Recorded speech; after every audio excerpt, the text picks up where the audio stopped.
Bismillahirrahmanirrahim. Assalamualaikum warahmatullahi wabarakatuh. Waalaikumsalam warahmatullahi wabarakatuh. Alhamdulillahirabbil alamin wa bihi nasta'inu ala umuri dunya waddin. Wassalatu wassalamu ala asyrofil anbiya'i wal mursalin sayyidina Muhammadin wa ala alihi wa sahbihi ajmain. Amma ba'd. Ibu, Bapak guru yang saya hormati, marilah kita panjatkan puji beserta syukur kehadirat Allah Subhanahu wa taala karena atas limpahan rahmat dan karunia-Nya kita bisa berkumpul dalam kegiatan diseminasi modul 1.4 budaya positif. Sholawat beserta salam marilah kita curah limpahkan kepada junjungan kita Kanjeng Nabi Muhammad Sallallahu Alaihi Wasallam, kepada para sahabatnya, tabi'in-tabi'atnya, dan mudah-mudahan sampai kepada kita selamanya. Amin ya Allah ya Rabbal Alamin. Saya ucapkan terima kasih yang sebesar-besarnya atas kesempatan meluangkan waktu Bapak Ibu guru dalam mengikuti kegiatan hari ini, dan mohon maaf yang sebesar-besarnya jika pada kegiatan hari ini kurang berkenan di hati Bapak Ibu guru. Untuk mengefektifkan waktu, marilah kita awali kegiatan diseminasi modul 1.4 budaya positif ini dengan pembacaan basmalah bersama-sama. Bismillahirrahmanirrahim. Mudah-mudahan diberikan kelancaran, dimudahkan, dan mudah-mudahan kita doakan Ibu Lastri dalam mengikuti CGP angkatan 11 ini selalu diberikan kelancaran, kemudahan, dan lulus. Amin ya Allah ya Rabbal Alamin. Untuk selanjutnya kami persilakan kepada Ibu Lastri CGP dari SDN 3 Salawu. Kepadanya kami persilakan.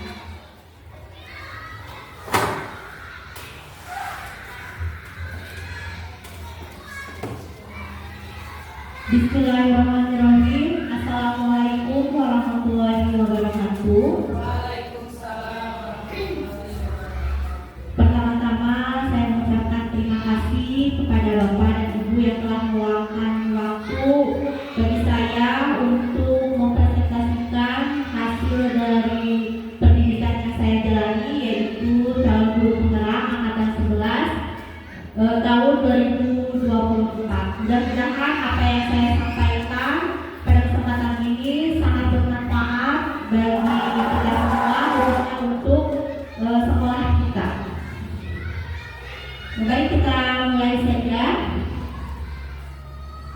Di sini saya akan memaparkan materi tentang diseminasi modul 1.4, yaitu tentang budaya positif. Sebelumnya saya bertanya nih, apakah Bapak dan Ibu sudah pernah mendengar apa yang dimaksud dengan budaya positif? Ada yang mau jawab? Bu Dewi? Assalamualaikum warahmatullahi wabarakatuh. Menurut saya budaya positif itu adalah kegiatan atau hal-hal yang bisa kita budayakan di sekolah, khususnya di sini seperti disiplin, yang lainnya mungkin mau menambahkan. Menurut saya suatu kegiatan yang dilakukan menuju ke yang lebih baik. Ya, terima kasih Bu Dewi, Bu Muci yang benar, yang dimana budaya positif ini mengacu atau mengarah ke hal-hal yang baik. Jadi diharapkan memiliki nilai-nilai yang positif dan nilai kebaikan yang baik untuk anak-anak kita. Selanjutnya, Ibu, ini adalah konsep inti yang akan saya sampaikan dalam budaya positif ada 8 materi yang harus saya sampaikan ke Bapak Ibu guru. Yang pertama yaitu perubahan paradigma belajar, yang kedua disiplin positif, yang ketiga nilai-nilai kebajikan, kemudian kebutuhan dasar manusia, motivasi perilaku manusia, posisi kontrol guru, keyakinan kelas, dan segitiga restitusi. Ini adalah konsep inti yang akan saya sampaikan. Kemudian, yang pertama yaitu pembelajaran dengan paradigma baru. Mungkin kita sudah pernah mendengar atau melihat tentang profil pelajar Pancasila, di mana profil pelajar Pancasila ini sudah kita ketahui memiliki berapa komponennya? 6. Ya, yang pertama beriman. Ya, alhamdulillah, berkebinekaan global, bergotong royong, kreatif, bernalar kritis, dan Amerika. Ini adalah profil pelajar Pancasila, di mana pembelajaran dengan paradigma baru merupakan pembelajaran yang dirancang berdasarkan prinsip pembelajaran berdiferensiasi, sehingga peserta didik dapat belajar sesuai dengan kebutuhan yang anak butuhkan, sesuai dengan kodrat alam dan kodrat zamannya. Kemudian yang kedua, ini kita sering mendengar tentang teori kontrol. Kadang kita juga memiliki miskonsepsi tentang apa itu teori kontrol. Bahkan kita merasa bahwa guru itu mampu untuk mengontrol muridnya. Itu ilusi kita sebagai pendidik. Kemudian kita juga mempunyai ilusi bahwa semua perbuatan positif, efektif, dan bermanfaat. Padahal tidak semua perbuatan positif itu bisa efektif dan bermanfaat. Maksudnya di sini kita memberikan perbuatan positif, tetapi di lain waktu atau di lain hari bisa saja anak melakukan kesalahan yang sama. Kemudian yang ketiga yaitu ilusi bahwa kritik dan membuat rasa bersalah mampu menguatkan karakter. Ini juga merupakan miskonsepsi. Kemudian yang terakhir yaitu ilusi bahwa orang dewasa berhak memaksa. Ini merupakan pemikiran kita sebagai orang dewasa bahwa kita mampu untuk mengendalikan atau sesuai dengan kehendak kita sebagai ibu. Jadi anak harus mengikuti apa yang harus kita inginkan. Ini sepertinya ini merupakan miskonsepsi dari teori kontrol.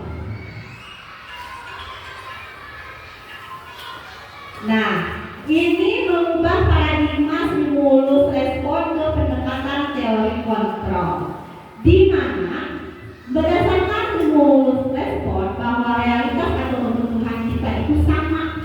Padahal menurut teori kontrol, realitas kita itu berbeda. Kebutuhan kita dengan anak itu berbeda, tidak bisa disamakan. Kemudian yang kedua, semua orang melihat hal yang sama. Itu berdasarkan stimulus respon. Padahal menurut teori kontrol, setiap orang memiliki gambaran berbeda. Jadi apa yang dipikirkan oleh anak belum tentu sama dengan apa yang kita pikirkan. Kemudian yang ketiga, kita mencoba mengubah orang agar berpandangan sama dengan kita. Itu menurut stimulus respon. Sedangkan yang seharusnya itu kita berusaha memahami pandangan orang lain tentang dunia. Jadi kita harus memahami, bukan harus mengubah pandangan orang, tetapi kita harus memahami pandangan orang lain. Kemudian perilaku buruk dilihat sebagai suatu kesalahan.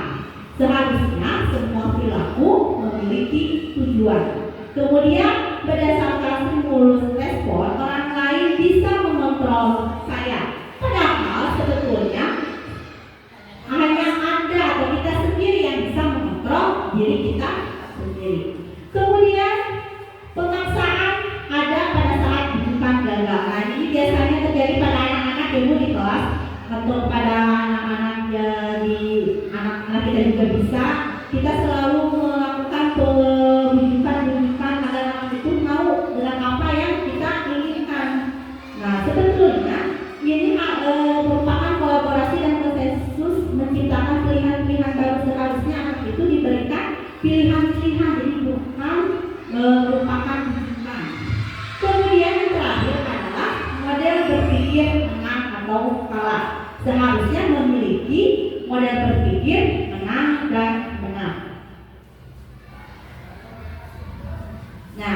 Ini adalah materi inti dari pembahasan kita kali ini tentang disiplin positif. Tadi sudah dijelaskan sebagian oleh Bu Dewi dan Bu Budi, di mana disiplin positif ini merupakan penerapan yang bertujuan untuk menumbuhkan kesadaran. Jadi di sini anak itu melakukan atau perubahan itu berdasarkan kemauan sendiri, inisiatif sendiri. Jadi ada dari dirinya sendiri, tidak karena adanya imbalan, penghargaan, ancaman ataupun hukuman. Nah, di sini disiplin positif ini menciptakan peserta didik yang memiliki disiplin dan mengacu kepada nilai-nilai kebajikan universal dan memiliki motivasi intrinsik. Jadi ada di dalam dirinya sendiri. Jadi bukan anak-anak itu berubah hanya karena adanya reward atau takut adanya ancaman atau hukuman. Nah, seperti itu. Nah, tadi sudah dibahas tentang nilai kebajikan, di mana nilai kebajikan itu adalah sifat-sifat positif manusia yang merupakan tujuan mulia yang ingin dicapai setiap individu. Nilai ini berdasarkan contoh nilai kebajikan institusi atau organisasi itu ada 3. Yang pertama dari profil belajar Pancasila yang tadi sudah kita bahas, ada 6 komponen. Kemudian IBO, Bimedia Program PJP, yaitu terdiri dari nilai kebajikannya seperti toleransi, rasa hormat, integritas, mandiri, menghargai, antusias, empati, keingintahuan, kreativitas, kerjasama, dan komitmen. Kemudian berdasarkan keterampilan hidup, di sini nilai kebajikannya berupa dapat dipercaya, melurus hati, pendengar yang baik, tidak merendahkan orang lain, memberikan yang terbaik dari diri. Itu merupakan nilai-nilai kebajikan contohnya. Kemudian, nah sepertinya ibu-ibu ini sudah mulai ya. Bagaimana kalau kita streaming dulu, siap? Ya, kita streaming dulu tepung 1 sampai 5. Ya, are you ready? Oke. Ya. Tepung 1, tepung 2, tepung 3, tepung 4, tepung 5, tepung 5 3 kali. Ya, terima kasih. Mudah-mudahan ini menjadi penyemangat kita di siang hari ini ya. Tetap semangat? Semangat pagi? Tetap harus semangat ya Bu ya. Next. Nah, ini adalah kebutuhan dasar manusia. Mengapa ada kebutuhan dasar manusia? Kemudian mengapa pula anak selalu mengulang kesalahan yang sama? Itu karena apa? Karena ada alasannya Ibu, Bapak. Mengapa anak seperti berkeliaran di dalam kelas? Itu karena ada kebutuhan mereka yang tidak terpenuhi ya, seperti itu. Nah, di sini kebutuhan dasar manusia itu adalah segala sesuatu yang kita lakukan untuk mendapatkan apa yang kita inginkan. Seluruh tindakan yang kita lakukan memiliki tujuan tertentu, dan semua usaha terbaik yang kita lakukan adalah dalam rangka agar kebutuhan itu terpenuhi. Contohnya, seperti ada di kebutuhan dasar manusia ada 5. Yang pertama bertahan hidup, kasih sayang diterima, kasih sayang dan rasa diterima, kebebasan, kesenangan, dan penguasaan. Ini adalah salah satu kebutuhan dasar yang anak sering kita temukan. Jadi anak melakukan sesuatu di kelas itu bukan apa-apa, tapi mereka ada salah satu kebutuhannya yang tidak terpenuhi. Contohnya kalau misalkan anak-anak berlari-lari di kelas itu karena mereka ingin memiliki rasa kebebasan atau kesenangan. Kemudian atau anak yang ingin diperhatikan oleh guru, jadi melakukan tindakan-tindakan atau perbuatan-perbuatan. Next. Nah, ini yang tadi 5 kebutuhan dasar. Contohnya di mana ada bertahan hidup. Di mana bertahan hidup ini meliputi makanan, pakaian, tempat tinggal, keamanan, dan kesehatan. Contohnya kalau misalkan di kelas bawah kan suka membawa bekal ya. Misalkan teman si A membawa bekal teman yang lain. Itu mengapa? Itu karena ada alasan. Alasannya seperti apa? Mungkin anak tersebut merasa bosan dikasih bekalnya oleh mamanya itu aja. Jadi anak tersebut merasa ingin memiliki apa yang dimiliki anaknya. Itu merupakan salah satu contoh kebutuhan dasar dari bertahan hidup. Kemudian kasih sayang dan rasa diterima. Nah, ini merupakan rasa diterima atau dipedulikan berbagai teman kerjasama menjadi bagian dalam kelompok. Jadi anak ini merasa ingin kita berikan kasih sayang. Contohnya seperti apa? Misalkan ingin diperhatikan oleh kita. Jadi anak tersebut melakukan perbuatan-perbuatan yang lain dari seperti biasanya. Dia ingin diberi bujukan, ingin diberi kepedulian, diperhatikan oleh kita sehingga melakukan hal-hal yang berbeda. Kemudian yang ketiga itu penguasaan. Ini harga diri, keinginan untuk dianggap, memimpin, berprestasi, diakui dan dikenal. Biasanya ini terjadi pada anak laki-laki atau pada anak yang tidak mengerjakan PR. Contohnya ketika ditanya mengapa tidak mengerjakan PR, dia mempertahankan harga dirinya dengan alasan ketinggalan. Nah, seperti itu. Padahal belum tentu ketinggalan, siapa saja anak itu tidak mengerjakan PR. Atau ketika bertengkar dengan temannya, dia mempertahankan diri bahwa dia tidak merasa tidak bersalah, seperti itu. Kemudian kebebasan. Di sini meliputi rasa mandiri, memiliki pilihan, mencoba hal baru, mampu mengendalikan marah dirinya. Di mana kebebasan diri anak kalau di kelas suka ada yang bermain-main, berlari-lari, nah seperti itu. Jadi anak ingin memiliki rasa kebebasan yang terpenuhi sehingga melakukan hal seperti itu. Dan yang terakhir adalah kesenangan. Nah, biasanya di kelasnya anak suka ketawa-ketawa, bercanda dengan temannya. Ya biarkan saja Bu, selama anak tersebut tidak mengganggu temannya. Mungkin itu untuk memenuhi kebutuhan dasar anak tersebut. Kemudian,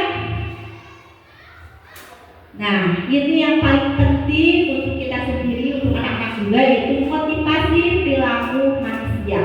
Di mana motivasi itu ada dua Bu, ada yang datang dari luar, ada yang datang dari diri sendiri. Contohnya, kalau motivasi intrinsik itu yaitu untuk menghindari ketidaknyamanan atau hukuman. Contohnya, kalau anak mengerjakan PR dengan alasan takut dihukum, atau anak memakai sepatu hitam ketika upacara karena untuk menghindari hukuman. Jadi anak itu berubah bukan karena dasar dari kesadaran sendirinya, tetapi karena adanya ketidaknyamanan atau untuk menghindar dari hukuman. Kemudian yang kedua, yang termasuk ke dalam motivasi intrinsik itu yaitu ingin mendapatkan imbalan atau penghargaan dari orang-orang lain. Contohnya, kadang kita suka, ayo yang sudah mengerjakan boleh istirahat duluan, atau yang mengerjakan PR nilainya bagus, seperti itu. Nah, itu merupakan imbalan atau penghargaan. Jadi anak itu mengerjakan sesuatu itu karena adanya yang mendapatkan imbalan atau penghargaan dari kita sebagai guru. Nah, yang paling penting dari motivasi manusia ini adalah motivasi intrinsik, di mana anak itu bisa menghargai diri sendiri dengan nilai-nilai yang mereka percaya. Jadi ketika anak mengerjakan PR itu bukan karena ingin menghindari hukuman atau mendapatkan penghargaan, tetapi karena dia sadar sendiri bahwa itu adalah tugasnya. Kemudian menghargai diri sendirinya bahwa ini harus dikerjakan bukan karena adanya hukuman atau penghargaan. Nah, ini sangat penting untuk ditanamkan oleh kita sebagai guru dalam memotivasi anak supaya anak itu memiliki rasa motivasinya intrinsik, bukan karena ekstrinsik atau karena dari dorongan dari luar, seperti itu. Siap Bu? Siap ya? Harus siap memotivasi anak dari diri atas kesadaran sendiri, bukan karena hukuman atau penghargaan.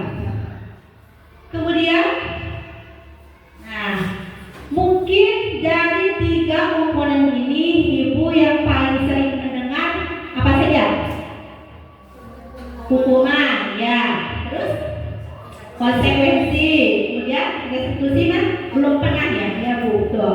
Saya juga setelah mendapatkan pendidikan di guru penggerak ini di mengetahui apa itu restitusi. Mungkin tidak asing lagi bagi kita ya Bu, kalau hukuman itu seperti apa ya. Karena kita juga selalu memberikan hukuman. Yang dimaksud dengan hukuman itu apa ya? Ada yang tahu tidak? Bu Yaya tahu?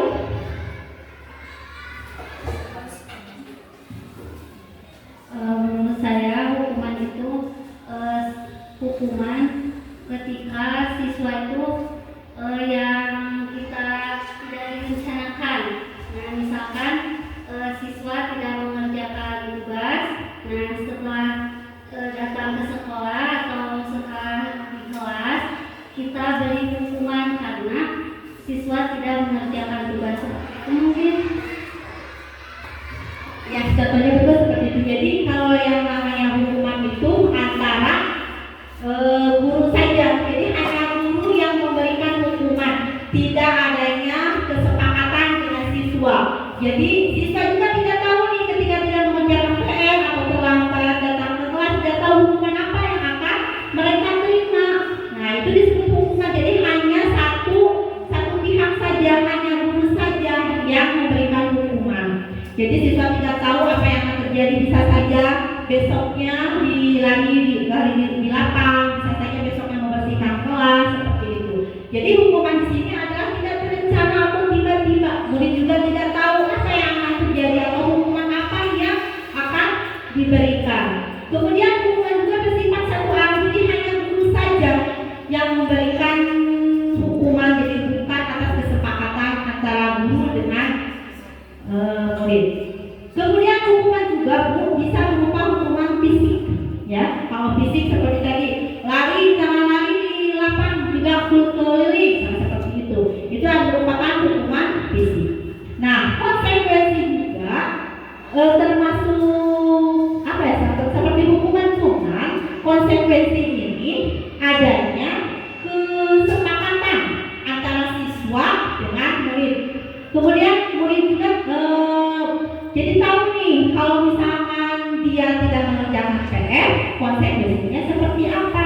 Itu karena apa? Karena kita sudah memberikan atau sudah membuat keyakinan kelas atau kesepakatan kelas. Kalau tidak mengerjakan PR, nanti misalkan harus tiket kelas, nah seperti itu. Nah itu merupakan konsekuensi. Jadi adanya kesepakatan antara guru dengan siswa. Nah, kalau yang ini Bu, restitusi itu proses menciptakan kondisi bagi murid untuk memperbaiki kesalahan. Jadi ini proses kesalahan ini jadi datangnya dari anak sendiri. Jadi anak yang bermasalah atau memiliki masalah, dia sendiri yang mencari solusinya. Jadi bukan kita yang mengarahkan atau memberikan solusi, tapi anak sendiri yang memberikan solusi terhadap permasalahan yang anak terima. Kemudian, nah ini Bu, ini yang sering kita lakukan nih sehari-hari sebagai guru. 5 posisi kontrol. Yang pertama sudah tidak asing lagi bagi kita tentang kontrol sebagai penghukum. Yang kedua, pembuat rasa bersalah. 3, pemantau. 4, teman. Dan 5, manajer. Kira-kira nih posisi mana yang sering Ibu Bapak lakukan di kelas? Penghukum, ya. Nah, kemudian ada yang sebagai teman? Oh, sebagai teman. Ada Bu Dewi sebagai teman, Bu Puji penghukum, Bu Susi sebagai apa? Pembuat rasa bersalah, ya bisa itu. Kalau pemantau contohnya seperti ini. Nanti kalau tidak mengerjakan tugas, istirahat, kerjakan dulu. Nah itu sebagai pemantau. Jadi tetap kita memantau anak mengerjakan atau tidaknya seperti itu. Nah yang terakhir adalah manajer.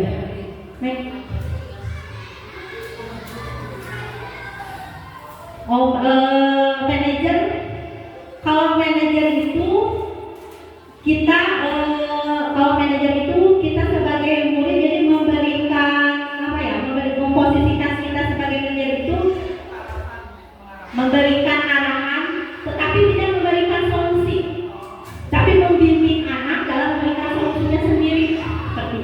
Jadi anak itu tidak apa ya, tidak kalau kata kita kamu harus begini, kamu jangan mulai seperti ini, tidak begitu Bu. Kalau manajer anak sendiri yang mengatasi solusinya, mencari solusinya sendiri dari permasalahan tersebut. Yang tadi contoh penerapan 5 posisi kontrol yang pertama yaitu sebagai hukuman. Nah, hukuman. Tadi seperti yang dicontohkan oleh Bu Puji, katanya Bu Puji sering posisinya sebagai hukuman. Ya, contohnya kalau anak tidak mengerjakan PR sudah satu kumpulkan, pulang sekolah kamu pikir membersihkan kelas. Nah, itu adalah suatu hukuman. Jadi anak tidak tahu hukuman apa yang akan diterima ketika melakukan kesalahan. Jadi hanya satu pihak saja. Atas kemauan kita sendiri nih kita memberikan hukuman. Kalau pembuat rasa bersalah seperti yang Ibu Susi tadi utarakan, ini juga sering saya lakukan kalau di kelas gitu ya, sebelum mengikuti pendidikan ini. Seperti ini kata-katanya, kamu selalu mengecewakan bapak atau ibu. Ibu kan sudah berapa kali bilang, kamu jangan begitu, jangan ulangi lagi ya. Nah seperti itu sering ya. Saya juga dulu gitu, sering mengutarakan kata-kata seperti itu. Nah itu merupakan contoh dari posisi sebagai pembuat rasa bersalah. Kemudian yang ketiga yaitu sebagai teman. Ini contoh Bu Dewi, katanya Bu Dewi sering sebagai posisinya sebagai teman. Nah hal ini jadi kita memposisikan sebagai teman itu seperti ini nih. Ayo dong ikuti aturan semua, tolong bantu ibu ya, seperti itu. Kemudian jangan berubah seperti ini lagi ya, ibu maafkan kali ini. Nah seperti itu. Itu juga sering saya lakukan sebagai teman, sebagai pembuat rasa bersalah. Nah kemudian sebagai pemantau yang tadi sudah saya jelaskan di awal, kalau pemantau ini berarti sudah adanya konsekuensi antara guru dengan siswa, seperti peraturan sekolah kalau tidak diikuti. Misalkan tadi membersihkan kelas kalau kamu tidak, jadi anak sudah tahu kalau tidak mengerjakan PR pulangnya harus membersihkan kelas. Jadi sudah adanya konsekuensi atau kesepakatan antara guru dengan siswa. Nah ini yang terakhir adalah sebagai manajer. Nah ini yang diharapkan oleh kita sebagai guru, bahwa posisi kita itu harus sebagai manajer. Mengapa harus sebagai manajer? Untuk apa? Agar timbulnya motivasi apa? Intrinsik. Iya betul. Jadi ada kesadaran sendiri dari dirinya sendiri, bukan kesadaran karena adanya dari pihak luar, dari kita. Nah seperti apa kalau kita memposisikan diri sebagai manajer? Apakah kamu tahu kesalahanmu? Nah seperti itu.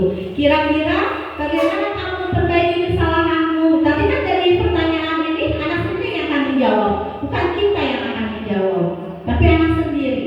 Jadi anak tahu nih kalau kesalahan seperti ini harus bagaimana, kapan nih mau berubahnya, bagaimana memperbaiki kesalahannya. Jadi anak sendiri yang mengatasi atau mengutarakan solusinya. Siap ya Bu jadi manajer? Yang harus siap Bu, karena kita diharapkan sekarang di kurikulum Merdeka ini kita diharapkan untuk menjadi seorang manajer, bukan lagi sebagai penghukum, pembuat rasa bersalah, sebagai teman ataupun sebagai pemantau, tetapi kita harus sebagai manajer untuk menumbuhkan motivasi intrinsik. Kemudian, nah ini adalah posisi kontrol. Apakah aku? Saya kecewa sekali dengan kamu. Ada yang bisa jawab? Disuruh? Kira-kira posisi mana nih? Kalau seperti ini? Membuat rasa bersalah. Membuat rasa bersalah. Kalau yang lain? Kalau yang lain? Tidak, membuat rasa bersalah. Dicatat ya nanti. Catat dulu. Yang pertama posisi itu sebagai pembuat rasa bersalah. Kemudian kalau yang kedua, posisi apakah kita? Kamu sudah pernah benar melakukannya. Kamu salah. Kamu harus ini, harus itu, seperti itu. Kalau yang kedua apa Bu kira-kira? Saya kira itu masih hukum. Ya betul Bu. Kemudian nanti ya, catat dulu yang pertama tadi sebagai apa posisi kontrolnya. Kemudian yang kedua sebagai apa. Kemudian yang ketiga, ayolah lakukan demi Bapak, demi Ibu ya. Coba berani kira-kira itu sebagai apa nih?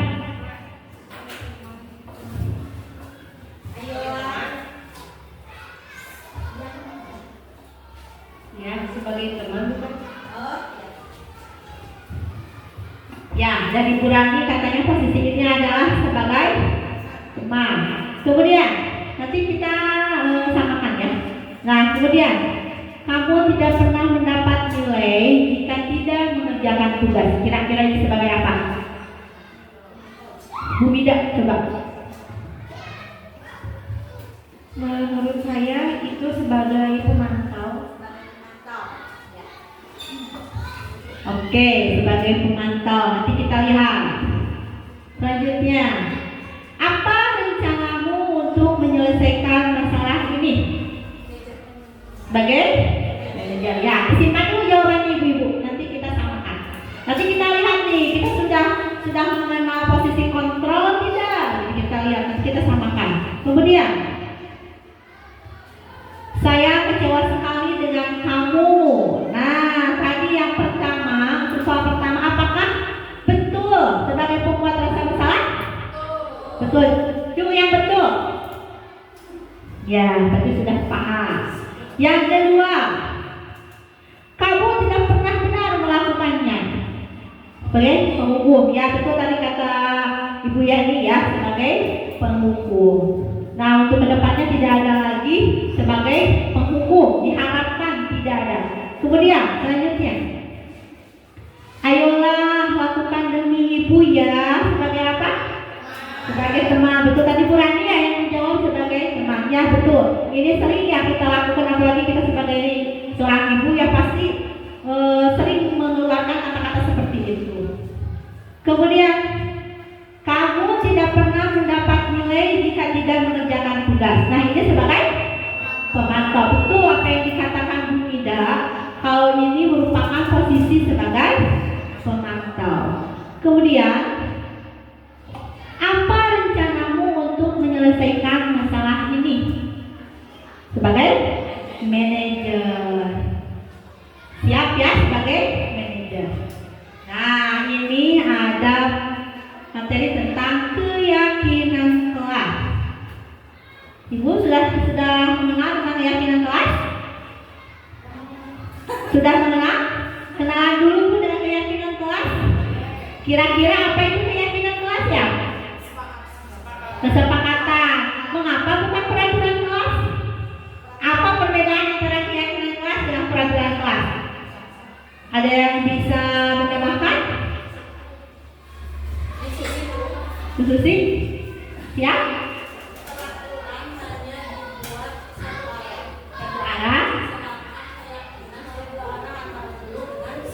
Ya, bisa.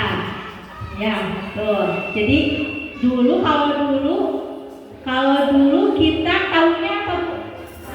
Peraturan ya. Kalau sekarang bukan lagi peraturan kelas, tetapi harus keyakinan kelas. Mengapa harus keyakinan kelas? Next. Nah, mengapa harus keyakinan kelas? Karena keyakinan kelas itu bersifat abstrak, kemudian berupa pernyataan universal, kemudian dibuat dalam pernyataan positif. Maksudnya apa ini ya pernyataan positif? Ada yang bisa memberikan contoh? Jadi menggunakan kalimat-kalimat positif Bu. Contohnya kan kalau dulu dilarang membuang sampah sembarangan. Nah, kalau di keyakinan kelas, kalimat-kalimat negatif negatif seperti itu dirubah menjadi kalimat positif. Menjadi seperti apa? Buanglah sampah pada tempatnya. Jadi kalau di keyakinan kelas itu tidak ada lagi Bu kalimat-kalimat negatif, tidak. Ya diharapkan nanti yang sudah membuat keyakinan kelas dirubah jadi tidak ada kalimat-kalimat yang berkalimat negatif seperti tidak boleh, jangan. Itu harus dirubah ke kalimat-kalimat positif. Kemudian jangan terlalu banyak Bu membuat keyakinan kelas. Mengapa? Agar anak mudah diingat. Apa keyakinan kelas di kelas kita nih? Kalau terlalu banyak nanti anak akan merasa kebingungan. Jadi diharapkan sedikit saja tetapi mencakup semua aspek yang kita sudah sepakati. Kemudian keyakinan kelas juga harus sesuai dengan kondisi kelas. Apa nih yang diperlukan untuk membuat keyakinan kelas? Misalkan tadi seperti tadi contohnya misalkan datang ke kelas tepat waktu. Itu kalau berdasarkan nilai kebajikannya seperti apa? Termasuk ke dalam disiplin. Nah, jadi bisa langsung saja disiplin. Disiplin itu kan bisa mengerjakan PR di tempat mengumpulkan pekerjaan PR atau datang ke kelas tepat waktu, itu termasuk adalah disiplin. Jadi cukup saja disiplin. Kemudian yang membuat keyakinan kelas itu bukan guru saja, tetapi ada kesepakatan. Jadi anak sendiri nih, kira-kira di kelas kita ini mau ada suratnya seperti apa, keyakinan seperti apa. Jadi anak satu-satu mengutarakan keyakinan apa yang ingin dibuat di kelasnya. Nanti keyakinan ini kita dijadikan satu keyakinan, jadi satu frekuensi, seperti tadi datang ke kelas tepat waktu, mengerjakan PR tepat waktu. Nah itu jadikan satu kata menjadi disiplin seperti itu. Kemudian, nah ini yang paling penting, yaitu yang dimaksud dengan segitiga restitusi. Apa itu segitiga restitusi? Yaitu proses menciptakan kondisi bagi murid untuk memperbaiki kesalahan mereka sehingga mereka bisa kembali pada kelompok mereka dengan karakter yang lebih kuat. Jadi di sini adanya motivasi yang tadi intrinsik, datanya dari sendiri. Dia ada kesalahan, dalam memperbaikinya itu berdasarkan solusinya sendiri. Jadi anak sendiri yang memberikan solusi. Melalui restitusi ini, guru dapat membantu murid menjadi lebih memiliki tujuan disiplin positif serta memulihkan dirinya setelah berbuat salah. Kemudian membantu murid untuk jujur pada diri sendiri dan mengevaluasi dampak dari kesalahan yang dilakukan. Kemudian memberikan penawaran, bukan paksaan. Jadi anak itu berubah itu bukan karena paksaan, tetapi adanya penawaran dari dirinya sendiri.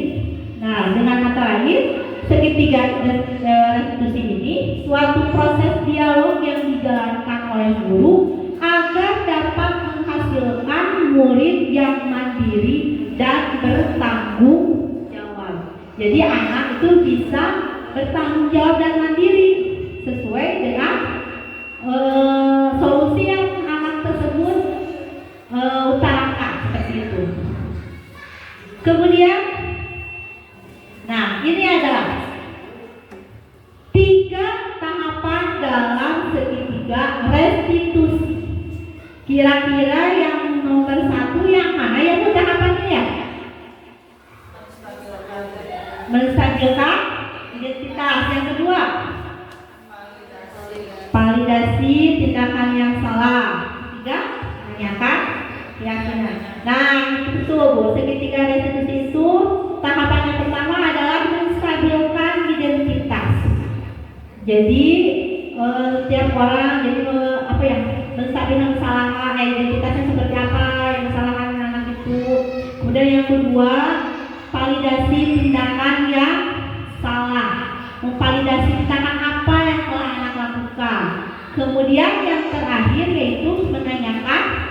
keyakinan ini berdasarkan keyakinan yang sudah dibuat di kelas masing-masing. Jadi tahapannya harus diingat ya Bu ya. Yang pertama menstabilkan identitas, yang kedua validasi tindakan yang salah, yang ketiga menanyakan keyakinan. Itu ada ya. Contoh menstabilkan identitas, kita mengutarakan atau mengucapkan setiap orang pasti pernah melakukan kesalahan. Kamu bukan satu-satunya yang pernah melakukan ini. Nah itu merupakan salah satu contoh dialog ketika kita melakukan segitiga restitusi.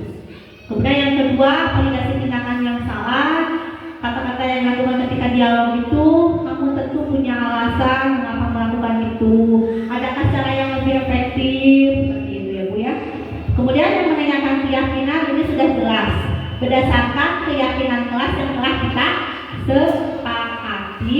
Kemudian ada juga kamu ingin menjadi orang seperti apa. Nah ini adalah 3 langkah dalam menjalankan segitiga restitusi. Nah, yang tadi Bu, menstabilkan identitas. Pengertiannya itu adalah berdasarkan prinsip membuat kesalahan adalah bagian dari proses pembelajaran.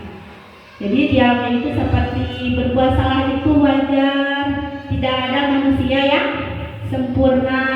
Ibu tidak mau mencari siapa yang salah, tapi ingin mencari solusi dari permasalahan ini. Kamu berhak merasa begitu. Nah ini adalah contoh kalau ketika kita melakukan segitiga restitusi di tahap menstabilkan identitas. Jadi membuat kesalahan itu merupakan dari proses pembelajaran. Jadi anak merasa ini merupakan proses pembelajaran ketika anak berbuat kesalahan itu. Kemudian yang kedua, validasi tindakan yang salah. Berdasarkan prinsip setiap perilaku berupaya memenuhi suatu kebutuhan tertentu. Nah, di sini merupakan prinsip perilaku memenuhi. Nah, mengapa anak bisa berbuat seperti itu? Alasannya seperti apa? Ya, itu merupakan salah satu untuk memenuhi kebutuhan. Kita sudah bahas di 5 kebutuhan dasar manusia. Jadi anak itu melakukan kesalahan itu karena ada salah satu kebutuhannya yang mereka tidak bisa penuhi seperti itu. Nah, contoh dialognya seperti ini Bu. Kamu pasti punya alasan mengapa melakukan hal itu. Kalau terlambat pasti kan anak memiliki alasannya. Mengapa tidak Mama kesiangan? Bangunnya siang Bu atau malam sudah bergadang, nah seperti itu. Kemudian ketika atau anak bertengkar, bisa saja kan anak melakukan lebih buruk dari apa yang sudah dilakukan. Nah kita keluarkan dialog, padahal kamu bisa melakukan yang lebih buruk dari ini ya, misalkan seperti itu. Kemudian ketika anak mempertahankan harga dirinya ketika tadi bertengkar, ya kamu patut bangga karena telah melindungi sesuatu yang penting buat ini. Merupakan contoh dialog ketika anak mempertahankan sesuatu atau barang yang mereka anggap lebih penting. Kemudian kamu melakukannya karena mempertahankan sesuatu yang penting bagimu. Nah ini salah satu contoh dialog ketika kita melakukan validasi tindakan yang salah. Kemudian yang terakhir yaitu menanyakan keyakinan. Nah kalau ini berdasarkan prinsip yang tadi pun teori kontrol, di mana anak termotivasi secara intrinsik, jadi datang dari dirinya sendiri. Ya. Nah keyakinan kelas itu berarti kan kita sudah membuat keyakinan kelas. Nah apa keyakinan kelas kita jika misalkan anak tidak mematuhi peraturan atau ketika anak sedang belajar malah bermain bola seperti itu. Tapi gini, kita kan sudah membuat keyakinan, kita tanya nih di tahap menanyakan keyakinan. Apa keyakinan kelas kita? Apa keyakinan yang sudah kamu langgar? Nah, seperti itu. Nilai-nilai apa yang telah disepakati bersama. Nah, kelas ideal seperti apa yang kamu inginkan atau harapkan? Kemudian kamu ingin menjadi orang yang seperti apa ke depannya? dialog ketika menanyakan keyakinan. Kemudian, nah Ibu, Bapak, ini merupakan contoh penerapan segitiga restitusi yang sudah saya lakukan terhadap anak kelas 6. Kebetulan waktu itu kejadiannya anak bermain bola di dalam kelas. Nah, ini merupakan salah satu contoh penerapan segitiga restitusi di mana saya melakukannya melalui 3 tahap. Yang pertama, menstabilkan identitas, kemudian validasi tindakan yang salah, dan menanyakan keyakinan. Waktu itu ada 2 peristiwa. Yang pertama, ketika anak terlambat datang ke kelas. Kebetulan waktu itu anaknya datang jam berapa ya? Pokoknya terlambat. Kemudian yang kedua, ketika anak sedang bermain bola di dalam kelas, ketika pembelajaran berlangsung, anak malah bermain bola. Nah, ini Ibu mohon disimak. Ini salah satu contoh penerapan segitiga restitusi yang sudah saya lakukan. Silakan menyimak.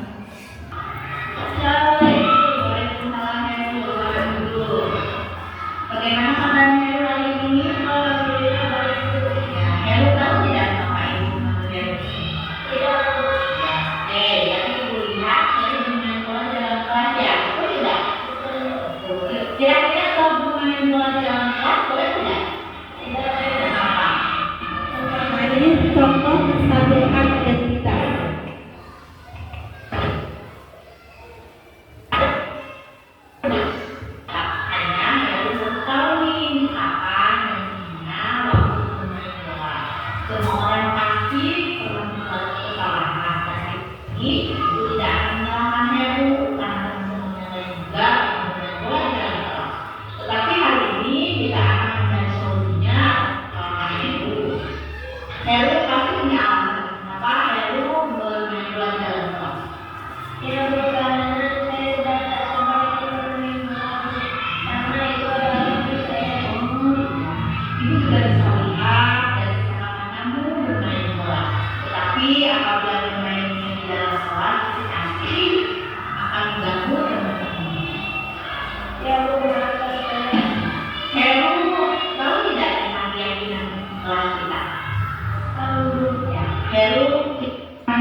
Kira-kira Heru akan memperbaiki itu tidak? Mulai kapan Heru akan memperbaiki? Mulai besok. Ya, baiklah, mulai besok. Tapi main bola lagi di dalam kelas. Heru ingin jadi yang seperti apa? Pintar, boleh, dan putri. Pastinya bisa. Semangat ya. Kembali ke kelas.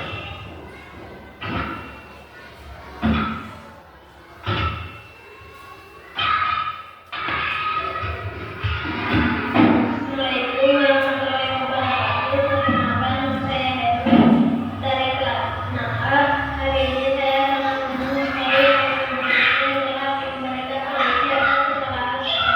Kedepannya saya akan memperbaiki kesalahan saya. Assalamualaikum warahmatullahi wabarakatuh. Sekian pemaparan demonstrasi kontekstual modul 1.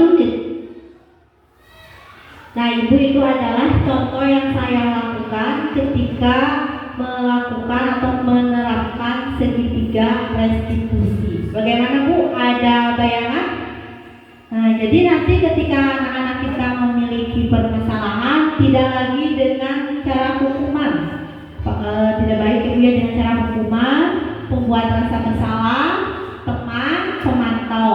Nah, seharusnya kita sebagai manajer, ya sebagai manajer, dan ini merupakan contoh penerapan segitiga restitusi.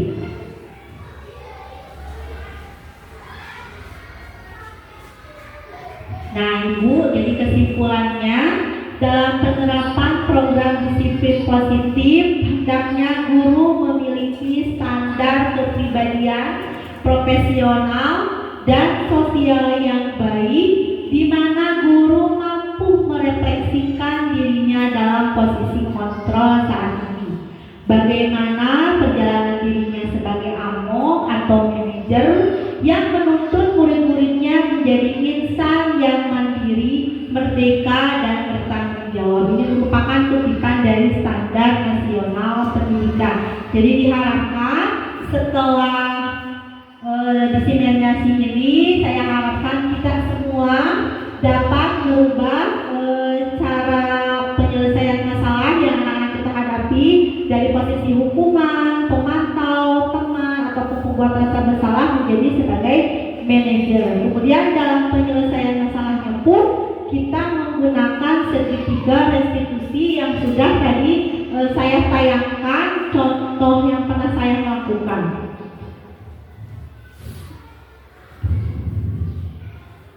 Mungkin itu adalah pemaparan yang saya bisa sampaikan. Mudah-mudahan bermanfaat bagi kita semua, khususnya untuk anak-anak kita. Mari kita sama-sama untuk memajukan pendidikan Indonesia, khususnya sekolah kita. Kemudian mari kita berubah semua hal-hal menjadi lebih baik dengan menerapkan disiplin positif, budaya positif, dengan menerapkan budaya positif di lingkungan kita sendiri. Mungkin itu pemaparan dari saya. Wassalamualaikum warahmatullahi wabarakatuh.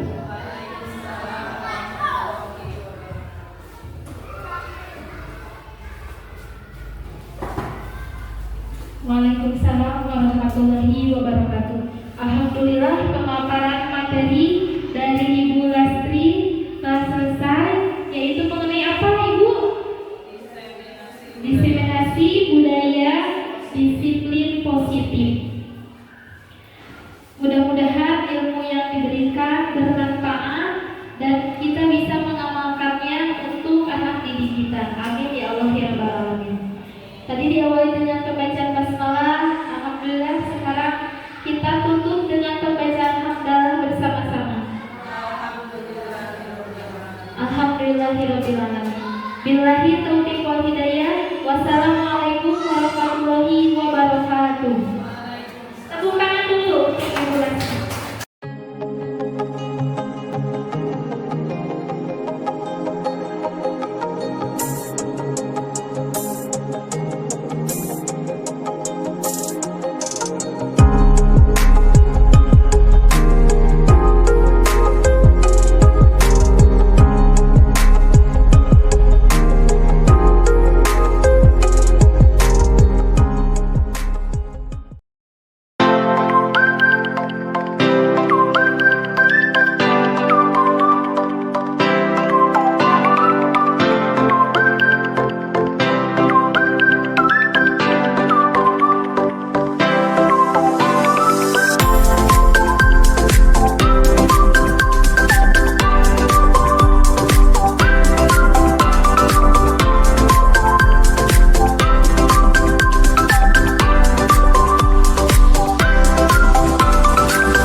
Bagaimana kabarnya Heru hari ini? Alhamdulillah baik Bu. Ya, Heru tahu tidak mengapa Ibu manggil Heru ke sini?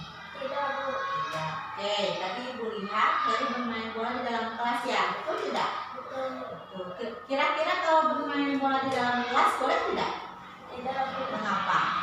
Mengganggu teman-teman yang sedang belajar. Betul, ganggu teman-teman yang sedang belajar. Sebenarnya bermain bola itu boleh saja. Hanya Heru harus tahu nih kapan dan di mana waktu bermain bola. Semua orang pasti pernah berbuat kesalahan dan hari ini Ibu tidak akan menyalahkan Heru karena teman-teman yang lain juga pernah bermain bola di dalam kelas. Tetapi hari ini kita akan mencari solusinya atas kesalahan Heru. Heru pasti punya alasan mengapa Heru bermain bola di dalam kelas. Ya Bu, karena saya sudah tak sabar ingin bermain bola Bu. Karena itu adalah hobi saya. Oh iya, Ibu juga bisa lihat dari kecakapan kamu bermain bola. Tetapi apabila bermainnya di dalam kelas itu pasti akan mengganggu teman-teman. Ya Bu, maafkan saya. Heru tahu tidak tentang keyakinan kelas kita? Tahu Bu, Ya, Heru keyakinan mana yang Heru telah langgar? saling menghargai teman Bu. Ya, boleh saling menghargai teman. Kira-kira Heru akan memperbaikinya tidak kesalahan tersebut? Kan Bu. Ya, mulai kapan Heru akan memperbaikinya? Mulai besok Bu. Ya, baiklah. Jadi mulai besok Heru tidak akan lagi berbuat kesalahan ya dan tidak akan bermain bola lagi di dalam kelas. Heru ingin menjadi anak seperti apa? Pintar, soleh, Ya, dan menghargai teman. betul ya. Insya Allah pasti Heru bisa. Semangat ya. Sekarang Heru boleh kembali lagi ke